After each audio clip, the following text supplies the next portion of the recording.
Well, here we are. This is episode 1 of Daisy and Dad's historical podcast with a spooky twist. This is Daisy. And I'm Dad. Roll the intro.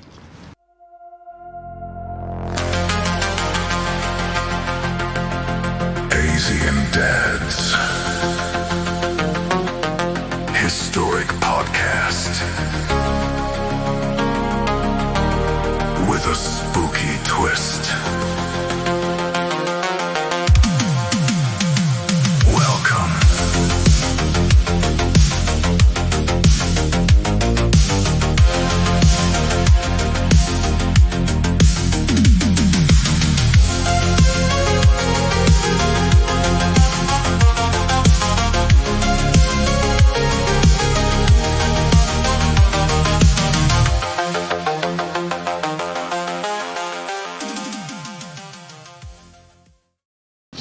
We're now on approach to Thurleston Castle, which is where our first podcast is going to be based. It's in the Royal and Ancient Borough of Lauder, which is about 25 miles south of the capital city of Scotland, Edinburgh.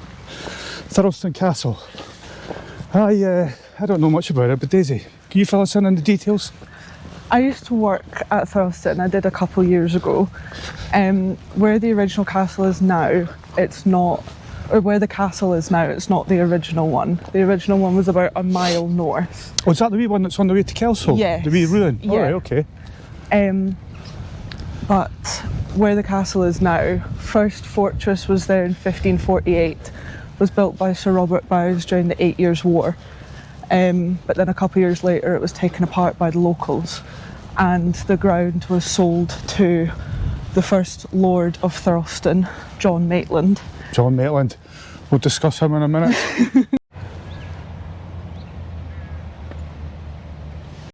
We're now approaching the river, which runs just to the east of the castle. Northeast. Northeast, and it's the River Leader. Actually, there was a bridge here at some point back in the day when Lauder was a toll town, when you had to pay to come through. If you didn't pay, they would hang you just at this bridge. Rumour is up to 200 people were hung from here. Though, as I say, that's just a rumour. But go on, Daisy, tell me more about who first built the castle. So John Maitland was the first lord, so it was his son that was the first earl. So in 1590 he started the construction. But the castle's kind of like a T-shape, so he built the first rectangular bit in the middle, and then it wasn't extended until his grandson, the first Duke of Lauderdale, the only Duke of Lauderdale, added on kind of the wings a little bit and then the turrets, and then the extra wings were extended a little bit. When did you do that? When did you add the wings? So they were in 1620s, 1620, yeah. Right, okay. In sandstone, the same as the original structure. Right, and okay. then they were extended in granite. Okay, we'll just go and have a wee look at the river here. Crossing over the construction bridge that's here at the moment, which is used for the cattle. The first Duke of Lauderdale, John, also John Maitland, employed Sir William Bruce to extend the castle. So that's when the north and south wings were added, and the turrets were constructed, and the kind of very notable staterooms were constructed, and the plaster ceilings that kept the castle going from now, basically, were added by the Duke as well. So he did, although he was a bad man, he did a lot for the castle to keep it up and running now. Yeah. It wouldn't have been deemed allowed to be where it is today if the plaster ceilings weren't there. Right, okay, because that sort of led it to be a listed building and preserved. Yeah. Now we're going on about the Duke, the bad man, and he was, to all account, he's quite an evil character. He was a Covenanter, though, I believe, at the beginning. Originally, yeah. And then he switched sides. Yes. He was caught in the Battle of Worcester when he was fighting Oliver Cromwell, and imprisoned for nearly a decade, wasn't it? Yeah, 9 years in the Tower of London. He was caught just in Shropshire. He managed to escape the actual battlefield, but he was caught just outside at Newport. What is an interesting fact about that is when you consider him, he was a Covenanter, and then he became a very very much anti-Covenanter and helped King Charles II round up the Covenanters and have them dealt with. Which leads nicely to probably Scotland's most horrific man, the Mackenzie. Probably heard of Mackenzie's Poltergeist, who was, what was he in Edinburgh? Was he the Lord Advocate? He was a Lord Advocate. He gets mixed up quite a lot with George Mackenzie, the Earl of Cromarty, but the George Mackenzie that we're talking about is Sir George Mackenzie. The Maitland that you're talking about, the Duke, he was actually to the Secretary of State for Scotland, wasn't he? Yes, after he was released from Tower of London, he got quite pally with Charles II. Is more now known as his right-hand man. All right. He was essentially the uncrowned king of Scotland. Yeah, because as the Secretary of State for Scotland, he's the most powerful man. Yeah. So he's the King of Scotland. Yeah. And he's what? We reckon, is he 20 years older or 20 years younger than He's Mackenzie? 20 years older than Mackenzie. He was born in 1616. So he's 20 years older than Mackenzie, who is known for rounding up the Covenanters and putting them in what was really, maybe even the world's first, certainly was Europe's first concentration camp, which is in Greyfriars Kirk, where hundreds of men, women and children were rounded up and basically starved to death over the winter. Only a handful actually survived and came out. So Mackenzie is 20 years younger than his pal, Duke of Lauderdale. They would have worked, they were both part of the Privy Council of Scotland at the same time. Right, So they would have worked together in a professional setting. 100%. professional setting, Yeah. the execution of the Covenanters. So it's no surprise then that the Duke of Lauder, Maitland, was known for being cruel and unkind. Yeah. There's a castle there in the foreground, you can just see it just now. It's a rather imposing place. Interestingly though, as well as the link to the Covenanters, you have to sort of think, was the Duke influenced by Mackenzie or was it the other way about? Two of Scotland's most evil men together. Who we think was the baddest? Was it Mackenzie or was it the Duke? I would say the pair of them were probably in cahoots. Yeah. A pair of evil men. Yeah, I don't think you can really... Distinguish between the two of them, no.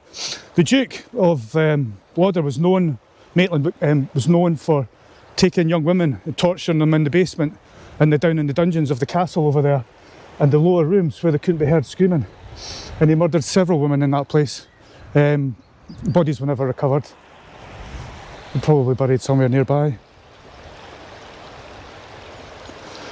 Another interesting fact about the castle is that during the very famous Jacobite Rising of 1745, after the Battle of Preston Pans, when the government troops, I'll call them that rather than the English troops, they were the government troops, were defeated at the Battle of Preston Pans, and the leader, Johnny Cope, fled here to Lauder and stayed in a building not far from where the castle is, in the town itself.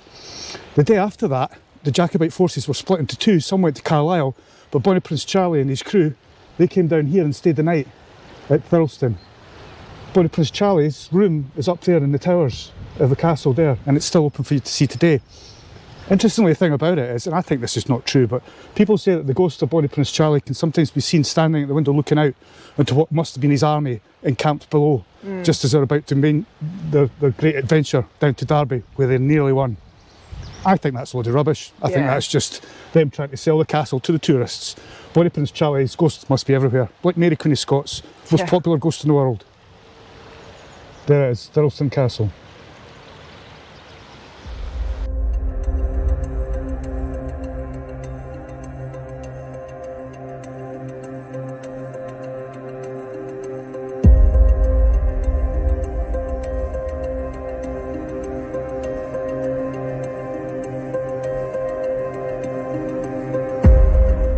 Tell me about its more recent history.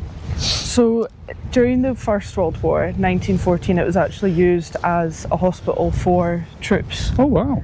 So they were brought up. It was used, same as the places in Edinburgh. Craiglockhart. Yeah, right, it was okay. used like that. The famous as a poets were hospital. based at Craiglockhart. Yes. The war poets, Sassoon, Wilfred Owen. Because it wasn't quite used as much as a residence, because by that point the earldom had moved down and split off to cousins. Right, okay. Because the current Earls didn't have male issues. So it moved off to cousins that weren't really as bothered about it. Right. And the ownership stayed with the direct line. And then during World War II, the girls from St Hilary's School in Edinburgh were brought down and stayed there, and they were evacuated for Right. safety.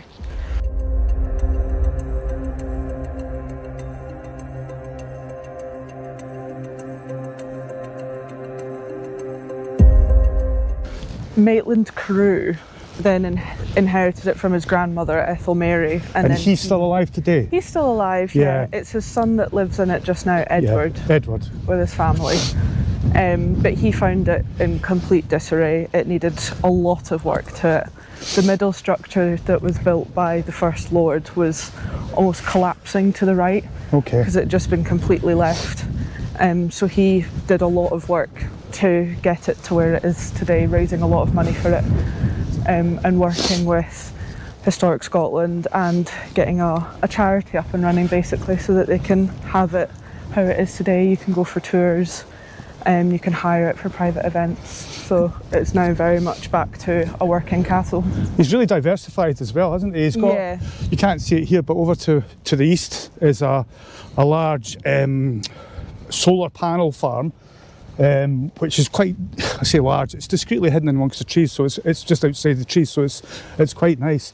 And he also has got log cabins where you can stay, and you can actually stay in the grounds of the castle itself. Actually, within the castle there are rooms where you can stay. Yeah. But for the next don't think I would. section of what I want to discuss, I don't think I'd be staying there. No. No, not when I'm listening to the screams of murdered women and footsteps. Footsteps. Now, this is the interesting thing. Daisy has had experience of this herself. Yeah. One of the big issues with the castle that they talk about, the ghosts, the haunting, is the sound of footsteps walking along the corridors and up and down the stairs. Doors slamming shut, doors opening, and nobody around. Whispers that are heard that are just that beyond that. You can't quite make out what's been said, but you're aware there's voices.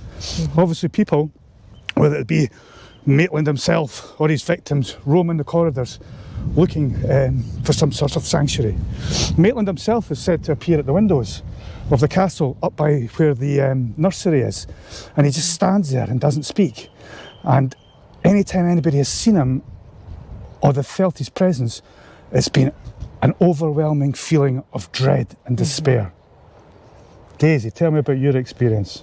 So my experience was kind of where you go up the main staircase at the front and you go in that door. You're then into the front room, and it kind of works its way back the rooms. There's not so much corridors or anything like that in the main bit. It is just doors leading into the rooms. Right, I get you. So each room will lead into another room, into another room. Right, into okay. another Corridors were mainly for servants anyway. Yeah, so Yes. yeah, you can see them, they kind of go off through the walls, but to go through the actual rooms, you're more just going one after the other. So it goes the front room, the panelled room, the library, and then the billiards room at the back. Right. And I was joining the tour from the end. The tour had started about half an hour before. And I was going to meet them, and I could hear them through the back, and I could very faintly hear them talking in the billiards room. So I knew that they hadn't gone upstairs yet and were walking kind of above me. And as I was going from the panelled room into the library, you go, it's like a corridor, like not a corridor, it's a bit on the left hand side, that's where the doors are, but the walls are obviously really, really thick. Yeah. So you're going like 4 or 5 steps in between each room. Right. And it was there that I always felt it was always a bit weird. I never really liked being in that bit alone, so I would go through it quite quick. And I suddenly noticed behind me, I could hear footsteps on the wood. And I kind of stopped, and I thought, right, okay, it's fine. And then I carried on walking again, and at that point I was more into the library, and I heard it again as I started. And I thought, well, maybe it's just like the floorboards creaking up from where I've walked. But then I turned round and I hadn't actually moved my feet, and I heard 3 steps Go to the then side. in front of me, going down back into the panelled room. Nobody there. No one there. Absolutely It nobody could have been there. could have been somebody on one of the tours that was just a bit lost. No, they were well ahead, mate. They keep them all together in the room. The tours are not allowed to. One person is not allowed to leave. Anything said or anything? Any No, smells? nothing. Nothing. No. What about temperature? Was it colder or just I strange? mean, It's always it's a cold in cold there. castle. Yeah, Yeah, yeah. it's the original part of the castle. It was always cold. Yeah. Even when it was the middle of summer. But I heard that. I turned back round and just quickly sped through the As you would. library into the billiard room. As quick as you can. Yeah, and at that point I was like, I'm not walking through this bit on my own. And you I never did it again? No. Unless dear. I could hear that they were in the library. And then you'd be safe. That was the furthest I would go on my own. If I couldn't hear them there, I would rather go up the stairs and I'd go through the staterooms on my own and meet them from the front. I could not go through that bit on my own after that. It was honestly terrifying. Well, there is, first-hand story. That's what Yeah. most people have heard, is these footsteps. And it's not uncommon. No, it's heard by all the staff and everybody recognises it Mm-hmm. and knows the story. So much so that some of the people who work there permanently or work there helping with the tours just come to accept it as one of those things. Yeah, it is very much just accepted that at certain points of the castle you maybe would be a bit hesitant to go there on your own. Yeah, Or you'd kind of have to become comfortable with, if you did have to, yeah. you would most likely hear something or feel something. Yeah, I've also heard about staff in the canteen area where tours go. I've heard what they've heard was people pulling out chairs to sit down, so they quickly went through to see if they could serve them, and there's been nobody there. Nobody. Now that area would have been where the servants' quarters were, Yeah. probably where Maitland committed most of his crimes, and he tortured and murdered his victims. So funnily enough, as I was just saying, it's the extensive guided tour that you get, which is all from local people who are very passionate about the history of the place. The one place they don't go is to the nursery. You don't go into that wing at all. Don't go into that wing at all. It's an imposing structure when you see it like really that. is. Daisy, is there any others Maitlands that have got any claims to fame? Well, there was 18 in total. Claims to fame wise, probably the 12th Earl. He's the only one that doesn't have a portrait in the dining room. Why is that? He was struck by lightning on the ground and died before they could actually paint one of him. Wow. Now Yeah. how unlucky is that? I know. It's a mausoleum where the Maitlands, the Earls of Maitland, were finally put to rest. I don't know how many are in there, I don't know if the bad one's in there, but I have respect for them. I'm not going to go any further than this. Thank you. Today's historical information, was obviously provided by Daisy, who... I have my first class honours degree in history from University of Stirling. Cool. And the mumbo jumbo facts were provided by me, who all I've got is a 20-yard swimming badge from Bathgate Baths. And I cheated. Thanks very much. Remember, if you like what you see, subscribe at the bottom, and we'll see you at the next one. Roll the credits.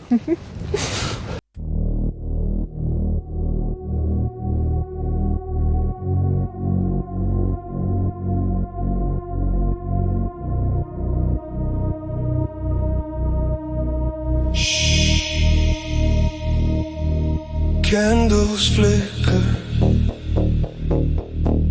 floorboards creak. Pull your blanket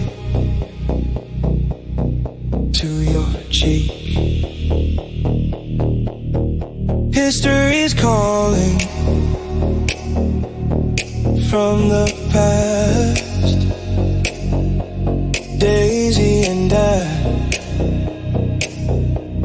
are here at last. Old dusty books on a midnight shelf. Little voice asking, what happened? Tell every legend, every lost old town. We turn them over, upside down. Introducing Daisy and Dad's historic podcast with a spooky twist. Stories built to last. Welcome to the whispers. Welcome to the room where the past is all alone from crime.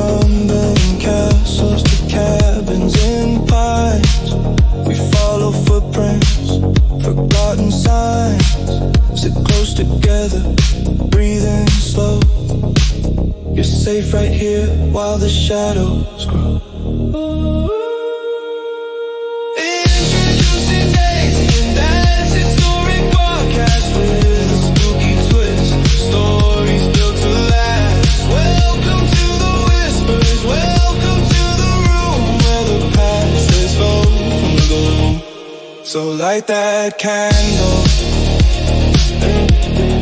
lean your